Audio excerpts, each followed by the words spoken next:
ወይዘሮ ሜላት ባዩሽን አስፈታቻት። ወይዘሮ ሜላት ባዩሽን ያስፈታቻት ለመጨረሻና ለአንድ ጊዜ አንድ እድል ልትሰጣት ነው። ያ ካልሆነ ግን እድሜ ልኳን እስር ቤት እንድትበሰብስ የሚያደርግ መረጃ በእጇ ላይ እንዳለ ትነግራታለች። ባዩሽም ይህን ስትሰማ በጣም ትደናገጣለች። ይሁን እንጂ ሜላትን እስከዚህ መረጃዋ ማጥፋት አለብኝ የሚል ውሳኔ ወስና ነበር።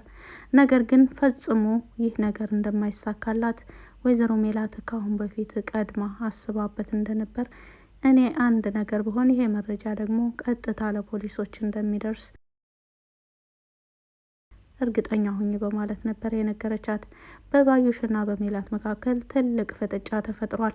ሰላም ሰላም! ውድና የተከበራችሁ የዜድ ሀበሻ ቤተሰቦች ለቻናሉ አዲስ ከሆናችሁ ሰብስክራይብ በማድረግ እንደዚሁም ቪዲዮውን በላይክ መጀመር አትርሱ። ኖላዊ ድራማ ቀጣይ ፓርት ይዤላችሁ መጥቻለሁኝ። እስከ መጨረሻው ድረስ አብራችሁ ለመቆየት ሞክሩ። ባዩሽና ሜላት ከተገናኙ በኋላ በተለይ በእርግብ ጉዳይ ላይ በሰፊው አውርተዋል። እርግብ ማናት የሚለውን እንግዲህ ባዩሽ እንደሚታወቀው ለሜላት ደብቃት የነበረችውን ምስጢር አሁን ተናግራለች። እርግብ ማለት የወንድሜ ልጅ ናት ብላ እውነቱን ተናግራለች። ሲጀመር ባዩሽ ባትናገርም ይህንን ነገር ሜላት በራሷ ደርሳበት ነበር። አሁን ባዩሽ ከሜላት ጋር ድርድር ጀምራለች። ይሁን እንጂ ይሄ መረጃ ፈጽሞ እኔ ጋር ብቻ አይደለም ያለው፣ ምን ያህል ሰዎች ከጀርባሽ እንዳሉ አውቃለሁ። እኔም ደግሞ እስካሁን ድረስ አንቺ ላይ አልጨከንኩብሽም። ባዩሽ ከዚህ በላይ አንድ ነገር አደርጋለሁ ብትይ በእኔና በቤተሰቦቼ ላይ ምንም ነገር አደርጋለሁ ብትይ ግን የማታውቂያትን ሜላትን ነው የምሆንብሽ በማለት እንግዲህ ወይዘሮ ሜላት በቤተሰቦቿ በልጆቿ ላይ የመጡባትን ማንኛውንም ሰው እንደማትምር፣ ከዚህ በላይ ደግሞ ፈጽሞ መረጃው ወደ ሕግ ከሄደ እሷንም አልፎ መላ ቤተሰቦቿን ችግር ውስጥ የሚጥል መረጃ በሜላት እጅ እንዳለ እንግዲህ ተነግሯል። ከአሁን በፊትም በዚህ በመረጃው ዙሪያ ሀናም ለምናሴ ስትነግረው ነበረ። አይ ምናሴ እናቴ እኮ ከዚህ በላይም ባዩሽን እድሜ ልክ እስር ቤት የሚያስቀምጥ እድሜ ልክ እስር ቤት እንድትበሰብስ የሚያደርግ ትልቅ መረጃ አላት ብላ ነግራው ነበረ።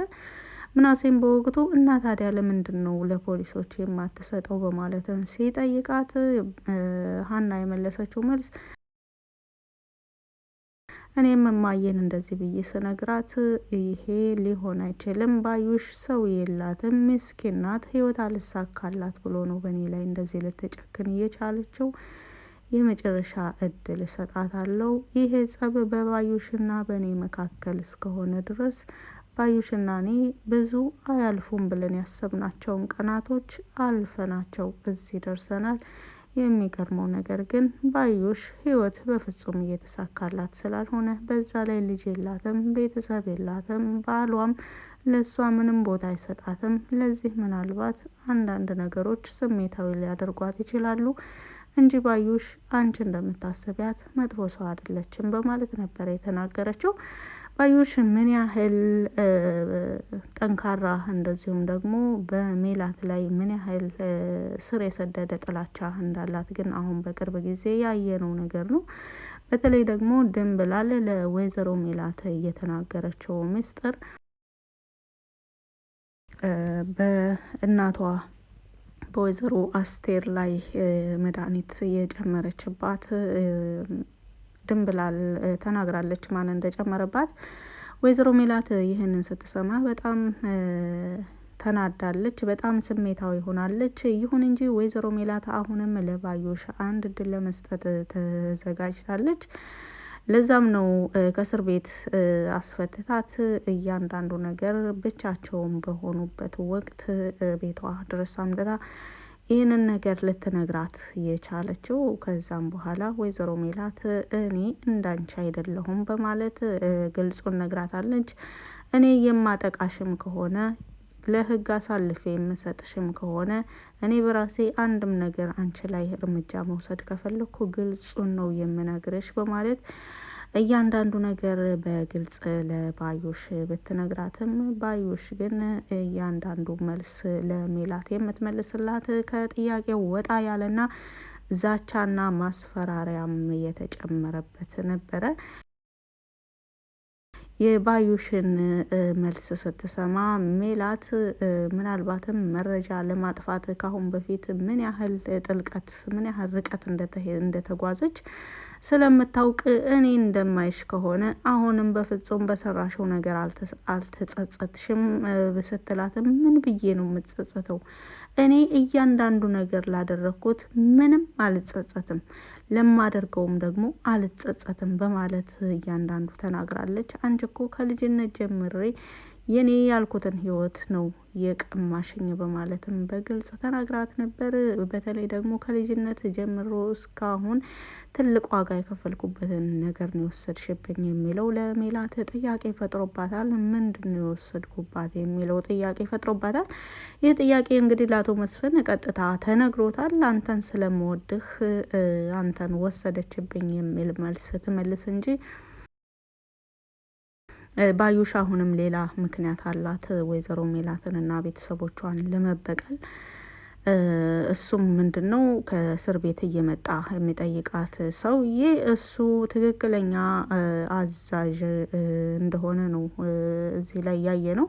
እስር ቤትም መጥቶ በሚጠይቃት ጊዜ መስፍን እኮ መጥቶ እዚህ ድረስ መጥቶ ጠየቀኝ በማለት ስትነግረው ከዛስ ምን አልሽው ብሎ ሲጠይቃትም አንተን ስለወሰደችብኝ ነው ብዬ ነው የመለስኩለት በማለት ወይዘሮ ባዩሽ ስትናገር መቼም የኔን ስም አላነሳሽም አደለ በማለት ነበረ ሰውየው የጠየቃት። እንግዲህ በዚህ መካከል የሰውየው ስም እንደዚሁም ደግሞ የሰውየው ማንነት ሳይታወቅ መስፍን ቤተሰቦች ላይ እርምጃ እንዲወሰድ እያዘዘና እየፈለገ ይመስላል። እንደዚሁም በባዩሽና በሜላት ስምምነት አሁን እርግብ ካለችበት ተገንታ ለእያንዳንዱ ስራዋ እንድትቀጣም ሲነጋገሩ ነበር። ነገር ግን አሁንም ወይዘሮ ባዩሽ እርግብን ተሳክቶላት ብታገኛት ለሌላ ነገር መጠቀሚያ እንደምትፈልጋት እንደዚሁም ደግሞ የወሰደችውን ወርቅ ማስመለስ እንዳለባት ወይም አብረው ሽጠው መካፈል እንዳለባቸውም ስታስብ ነበር። ነገር ግን ሰላምና ሀና ይህንን ወርቅ መልሰው ወደ እናታቸው ይዘው መጥተዋል። በተለይ ደግሞ ተምቹ የእርግብ ፍቅረኛ መሆኑን ሁለታቸውም በአወቁ ጊዜ ፈጽሞ ተምቹ ላይ ሌላ ሰው ነው የሆኑበት። ምክንያቱም ተምቹ በተደጋጋሚ ስለ ፍቅረኛው ለሀና ይነግራታል። ሀና የምታውቀው በተምቹ ነው። ሰላም ደግሞ የምታውቀው በዘሪሁን ነው። ሰላም በግልጽ ዘሪሁንን አይተዋለች። ካሁን በፊት የባዩሽ የስራ ባልደረባ እርግብን መቷት በነበረ ጊዜ እንደወደቀች ተምቹ ነው አቅፎ ወስዶ ወደ ቤት ከነሱ ጋር ያደረሳትና ከሜላት ቤት ማለት ነው እርግብን። በወቅቱ ሰላምም እቤት ስለነበረች በደንብ አይተዋለች። ምን ሆና ነው ብላ ሰላምን በጠየቀች ጊዜ አናቅም፣ የሆነ ሰው መቷት ወድቃ ነው ያገኘናት፣ ለዛ ነው ወደዚህ ዘናት የመጣ ነው በማለት ታዲያ አንተስ ማነህ ምንድነህ በማለት ሰላም በወቅቱም ጠይቀው ነበር። እኔ ዘሪሁን እባላለሁ የእርግብ ፍቅረኛ ነኝ ብሎ መልሶላት ነበረ። ይህንን ዘሪሁን እባላለሁ ብሎ በተናገረ ጊዜ ሜላትም አሁን ወቅቱ አይደለም የእርግብ ፍቅረኛ ነው ባክሽ በማለት ነበር አመናጭቃ የመለሰችላት። ወይዘሮ ሜላት በወቅቱ የእርግብን ሕመም ስላየች ብዙም ለጉዳዩ ቦታ አልሰጠችውም ነበር። እንደዚሁም ሀና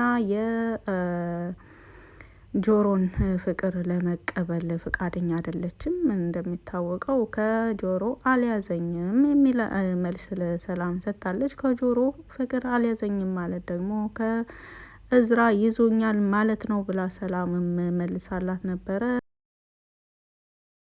ሀናም በወቅቱ የሰላም አመለካከት ልክ እንዳልሆነ መልሳላታለች። እንግዲህ ሰላምና ሀና ወርቁን ለእናታቸው ከመመለስም በላይ በተምቹ ላይ ትልቅ ዘመቻ ከፍተዋል። እርግብን የት ነው የሚያውቃት? የት ነው ያለችው? አሁንስ ቦርሳዋን እንዴት ሊያገኝ ቻለ? እንዴትስ እሷ አምና ለሱ ሰጠችው? አሁንስ ብንሰጠውስ እንዴት ነው ለሷ የሚሰጣት? ይህ ማለት ደግሞ እርግብ ያለችበትን ቦታ በደንብ ያውቃል የሚል አመለካከት ይዘዋል። በዚህ ጉዳይ ላይ ደግሞ ከእናታቸው ከወይዘሮ ሜላት ጋር ለመነጋገር እንደዚሁም ደግሞ ባዩሽ ከእርግብ ጋር አሁንም እየሰራች እንደሆነ እኛን የሚያጣሩት ደግሞ በተምቹ በኩል ነው በሚልም ግምት ሁለታቸውም አስበው ነበረ። እርግጥ ይሄ ሀሳብ የሰላም ነው። ይሁን እንጂ አሁን ላይ ሀናም ሰላምን መቃወም አልፈለገችም። እንደሚታወቀው በተደጋጋሚ ይሄ ቦርሳ እንዳይከፈትና የሰው ንብረት እስከሆነ ድረስ ሰውየው እጅ መግባት አለበት። ምንም አይነት የሰው ቦርሳ ከፍተን ውስጡ ያለውን ነገር ማየት የለብንም በማለት በተደጋጋሚ ይሄ ቦርሳ እንዳይከፈት አቶ ኖላዊም ሀናም ሲሞክሩ ቆይተዋል። በስተ መጨረሻም ግን ይህ ሙከራቸው ይበልጥ ራሳቸውን እየሸወዱ እንደሆነ ነበረ የገባቸው። እንግዲህ ተምቹም ተነቅቶበታል። እርግብን አላቃትም፣ የት እንዳለች አላውቅምም እንዳይል በቅርብ ጊዜ ነው ቦርሳውን ይዞት የመጣው። አሁን ተምቹ ላይ ትልቅ የሆነ ክትትል እርግብ እስክትገኝ ድረስ ተምቹን መከታተላችንን እንቀጥላለን በማለትም ተስማምተው ነበረ። እስኪ ተምቹ ስለ እርግብ ምን ብሎ ይመልሳል የሚለውን በቀጣይ ፓርት ላይ የምናየው ይሆናል። በቪዲዮ ላይ ማንኛውንም አስተያየት በኮመንት ስር መጻፍ ትችላላችሁ። ስላዳመጣችሁኝ ከልብ አመሰግናለሁ። መልካም ጊዜ